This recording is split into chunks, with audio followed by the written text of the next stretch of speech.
I love a great mystery, and I'm fascinated by the greatest unsolved mystery in science. Perhaps because it's personal. It's about who we are, and I can't help but be curious. The mystery is this: what is the relationship between your brain and your conscious experiences, such as your experience of the taste of chocolate or the feeling of velvet? Now, this mystery is not new. In 1868, Thomas Huxley wrote, "How it is that anything so remarkable as a state of consciousness comes about as the result of irritating nervous tissue is just as unaccountable as the appearance of the genie when Aladdin rubbed his lamp." Now, Huxley knew that brain activity and conscious experiences are correlated, but he didn't know why. To the science of his day, it was a mystery. In the years since Huxley, science has learned a lot about brain activity, but the relationship between brain activity and conscious experiences is still a mystery. Why? Why have we made so little progress? Well, some experts think that we can't solve this problem because we lack the necessary concepts and intelligence. We don't expect monkeys to solve problems in quantum mechanics, and as it happens, we can't expect our species to solve this problem either. Well, I disagree. I'm more optimistic. I think we've simply made a false assumption. Once we fix it, we just might solve this problem. Today I'd like to tell you what that assumption is, why it's false, and how to fix it. Let's begin with a question. Do we see reality as it is? I open my eyes, and I have an experience that I describe as a red tomato a meter away. As a result, I come to believe that in reality, there's a red tomato a meter away. I then close my eyes, and my experience changes to a gray field. But is it still the case that in reality, there's a red tomato a meter away? I think so. But could I be wrong? Could I be misinterpreting the nature of my perceptions? We've misinterpreted our perceptions before. We used to think the Earth is flat because it looks that way. Pythagoras discovered that we were wrong. Then we thought that the Earth is the unmoving center of the universe, again because it looks that way. Copernicus and Galileo discovered, again, that we were wrong. Galileo then wondered if we might be misinterpreting our experiences in other ways. He wrote, "I think that tastes, odors, colors, and so on reside in consciousness. Hence, if the living creature were removed, all these qualities would be annihilated." Now that's a stunning claim. Could Galileo be right? Could we really be misinterpreting our experiences that badly? What does modern science have to say about this? Well, neuroscientists tell us that about a third of the brain's cortex is engaged in vision. When you simply open your eyes and look about this room, billions of neurons and trillions of synapses are engaged. Now, this is a bit surprising because to the extent that we think about vision at all, we think of it as like a camera that just takes a picture of objective reality as it is. Now, there is a part of vision that's like a camera. The eye has a lens that focuses an image on the back of the eye where there are 130 million photoreceptors. So the eye is like a 130 megapixel camera. But that doesn't explain the billions of neurons and trillions of synapses that are engaged in vision. What are these neurons up to? Well, neuroscientists tell us that they're creating, in real time, all the shapes, objects, colors, and motions that we see. It feels like we're just taking a snapshot of this room the way it is, but in fact, we're constructing everything that we see. We don't construct the whole world at once. We construct what we need in the moment. Now, there are many demonstrations that are quite compelling that we construct what we see. I'll just show you two. In this example, you see some red discs with bits cut out of them. But if I just rotate the discs a little bit, suddenly you see a 3D cube pop out of the screen. Now, the screen, of course, is flat, so the three-dimensional cube that you're experiencing must be your construction. In this next example, you see glowing blue bars with pretty sharp edges moving across a field of dots. In fact, no dots move. All I'm doing from frame to frame is changing the colors of dots from blue to black or black to blue. But when I do this quickly, your visual system creates the glowing blue bars with the sharp edges and the motion. There are many more examples, but these are just two that you construct what you see. But neuroscientists go further. They say that we reconstruct reality.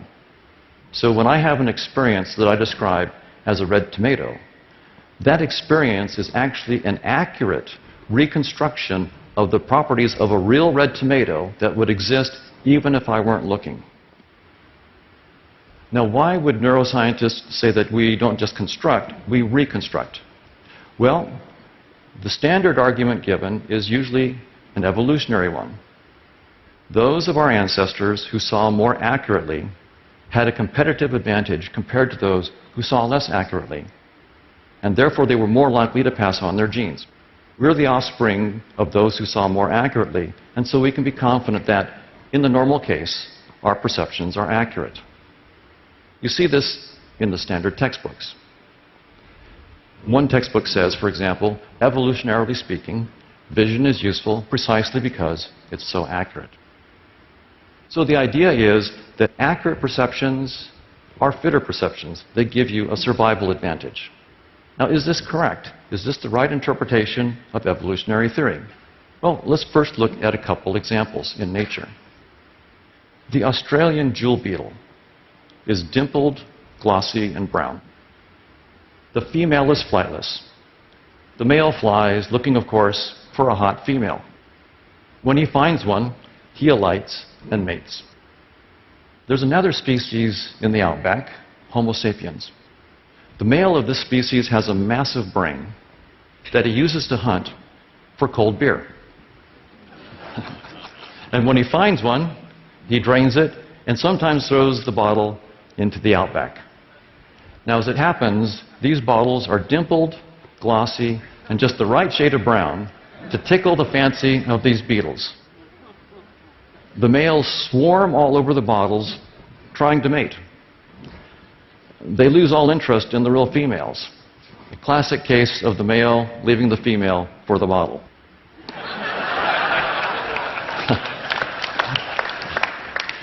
The species almost went extinct. Australia had to change its bottles to save its beetles. Now, the males had successfully found females for thousands, perhaps millions of years. It looked like they saw reality as it is, but apparently not. Evolution had given them a hack. A female is anything dimpled, glossy, and brown. The bigger the better.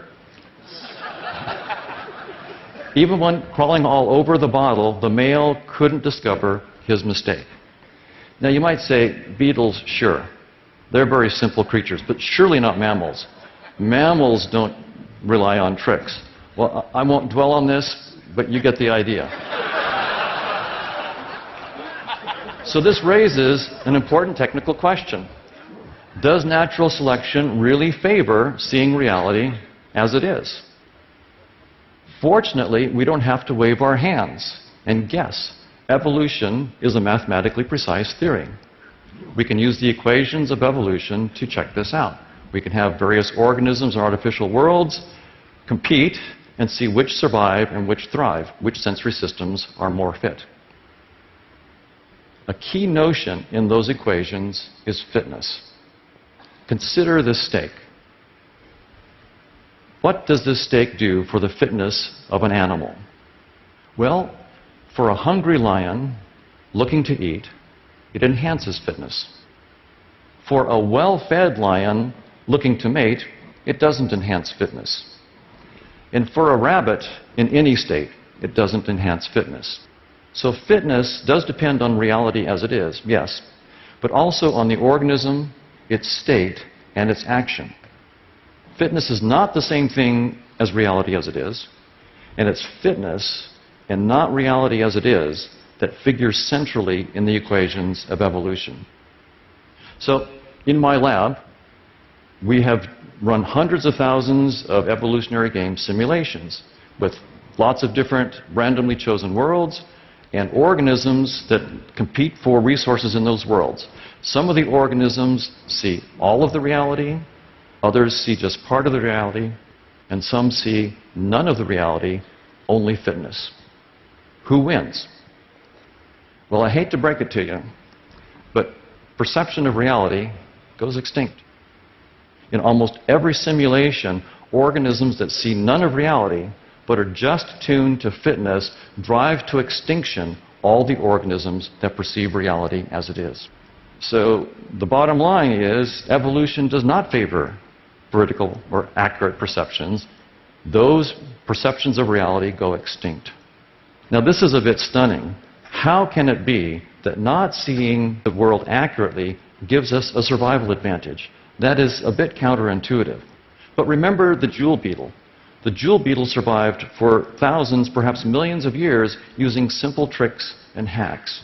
What the equations of evolution are telling us is that all organisms, including us, are in the same boat as the jewel beetle. We do not see reality as it is. We're shaped with tricks and hacks that keep us alive. Still, we need some help with our intuitions. How can not perceiving reality as it is be useful? Well, fortunately, we have a very helpful metaphor. The desktop interface on your computer. Consider that blue icon for a TED Talk that you're writing.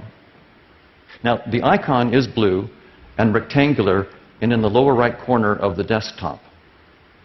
Does that mean that the text file itself in the computer is blue, rectangular, and in the lower right-hand corner of the computer?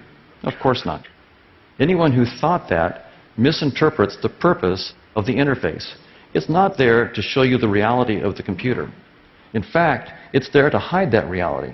You don't want to know about the diodes and resistors and all the megabytes of software. If you had to deal with that, you could never write your text file or edit your photo. So the idea is that evolution has given us an interface that hides reality and guides adaptive behavior. Space and time, as you perceive them right now, are your desktop.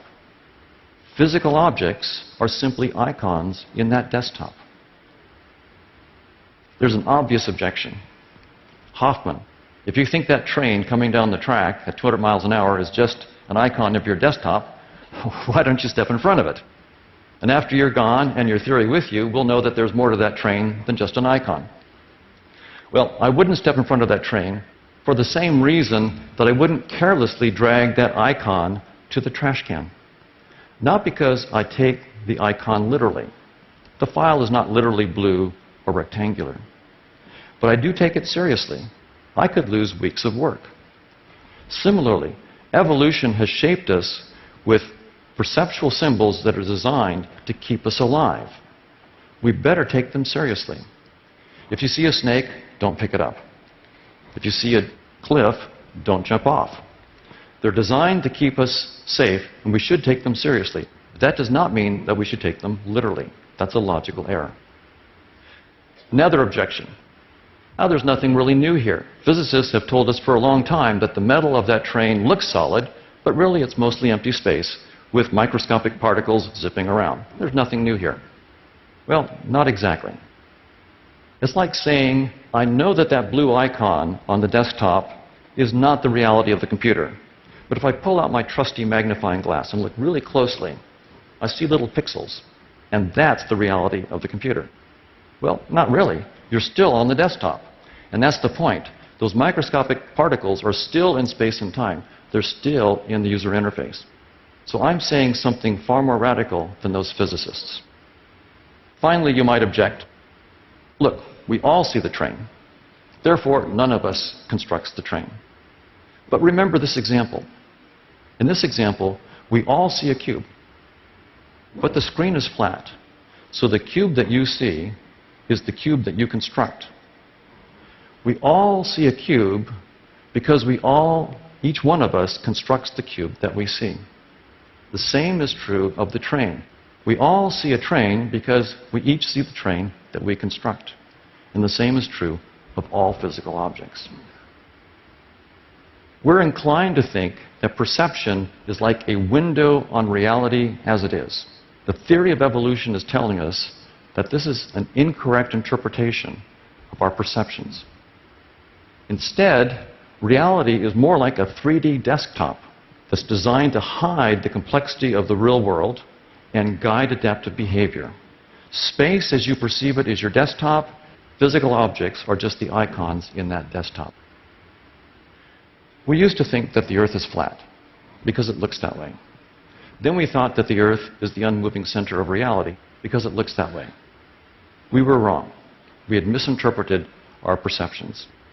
Now we believe that space-time and objects are the nature of reality as it is. The theory of evolution is telling us that once again, we're wrong. We're misinterpreting the content of our perceptual experiences. There's something that exists when you don't look, but it's not space-time and physical objects. It's hard for us to let go of space-time and objects as it is for the jewel beetle to let go of its bottle. Why? Because we're blind to our own blindnesses. But we have an advantage over the jewel beetle, our science and technology. By peering through the lens of a telescope, we discovered that the Earth is not the unmoving center of reality.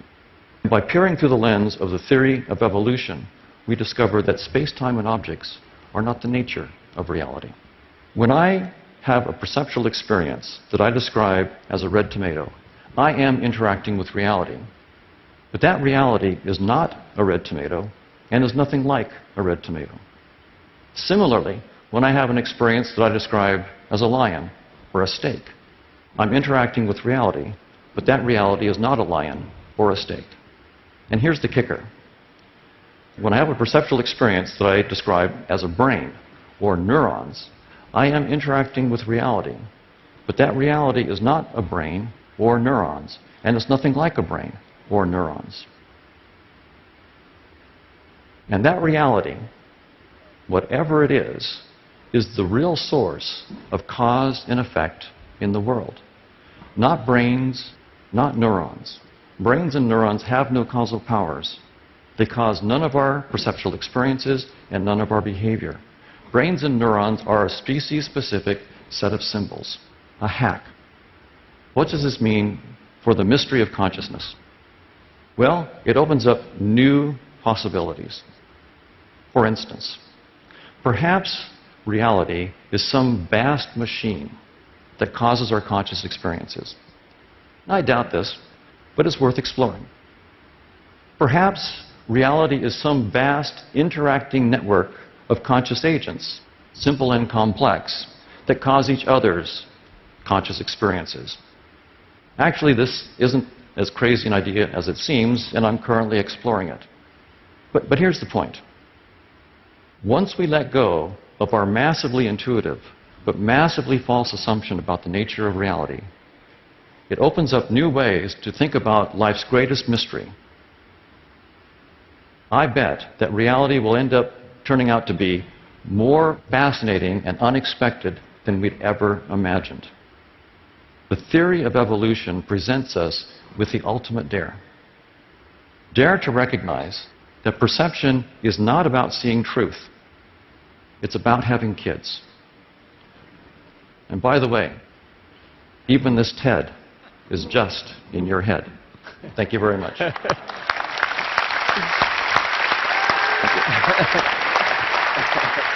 Tom, stay here.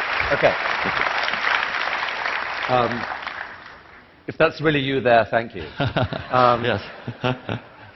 So there's so much from this. I mean, first of all, some people may just be profoundly depressed at the thought that, you know, if evolution does not favor reality. Yes. I mean, doesn't that to some extent undermine all our endeavors here, all our ability to think that we can think the truth, possibly even including your own theory, Yes. if you go there? Well, this does not stop us from a successful science. What we have is one theory that turned out to be false, that perception is like reality, and reality is like our perception. That theory turns out to be false. Okay, throw that theory away. that doesn't stop us from now postulating all sorts of other theories about the nature of reality. So it's actually progress to recognize that one of our theories was false. So science continues as normal. There's no problem here. So you think it's possible... It's cool, but what you're saying, I think, is that it's possible that evolution can still get you to reason. Yes. Now, that's a very, very good point. The evolutionary game simulations that I showed were specifically about perception, and they do show that our perceptions have been shaped not to show us reality as it is. But that does not mean the same thing about our logic or mathematics. And we haven't done these simulations, but my bet is that we'll find that there are some selection pressures for our logic and our mathematics to be at least in the direction of truth. I mean, if you're like me, math and logic is not easy. We don't get it all right, but at least the selection pressures are not uniformly away from true math and logic. So I think that we'll find that we have to look at each cognitive faculty one at a time and see what evolution does to it. What's true about perception may not be true about math and logic. I mean, really what you're proposing is a kind of modern-day Bishop Berkeley interpretation of the world. That consciousness causes matter, not the other way around. Well, it's slightly different than Berkeley. Berkeley thought that, well, he was a deist, and he thought that the ultimate nature of reality is God and so forth. And I don't need to go where Berkeley's going. And so it's quite a bit different from Berkeley. This is actually, I call this conscious realism. It's actually a very different approach. Don, I could literally talk with you for hours, and I hope to do that. Thanks so much for that. Thank you.